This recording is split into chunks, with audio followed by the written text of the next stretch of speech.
Munandigenda kuti pa 2019 ntabwera kuno Munandigenda mkumbukira koma ine ndilibe mkwiyo ayi ndimakukondani nonse ndananga ndimakukondani choncho lero ndabwera kuno ndiwosangalala kukondani nonse komanso zikomo kwambiri kuti mwabwera kuti mundioneni kuti zikomo kwambiri. Lero ndi tsiku lachisoni kwambiri chifukwa anzathu ambiri amene apeza ngozi koma chikhalidwe cha ife achimalawi mzako akameza ngozi umabwera kuzamuona komanso kuzampepesa.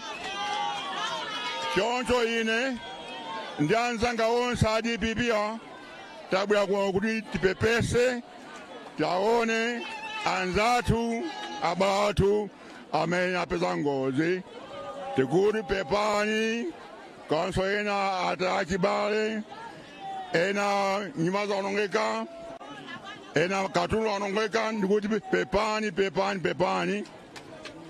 tiyesesa kwambiri ife a DPP tiyesesa kwambiri kuti pereke chithandizo koma pangetika ise ife tibe zinthu zambiri pakali pano koma tiyesesa zochepa zimene tili nazo ife tiyenda madera osiyanasiyana tigawirane pang'ono.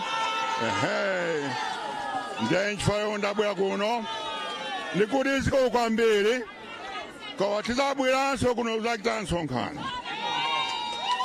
Ndiye ndikubwera apa ena manakwe tikuvutika ndikudziwa zimenezo mukuvutika koma Malawi munalakwa pa 2019 kusankha boma ili lolepherali munalakwa.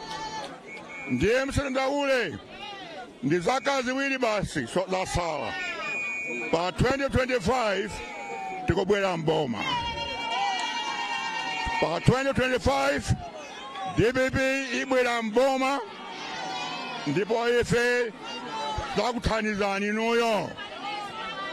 Choncho ambuya kudasani nonse ndikuti zikomo kwambiri zikomo.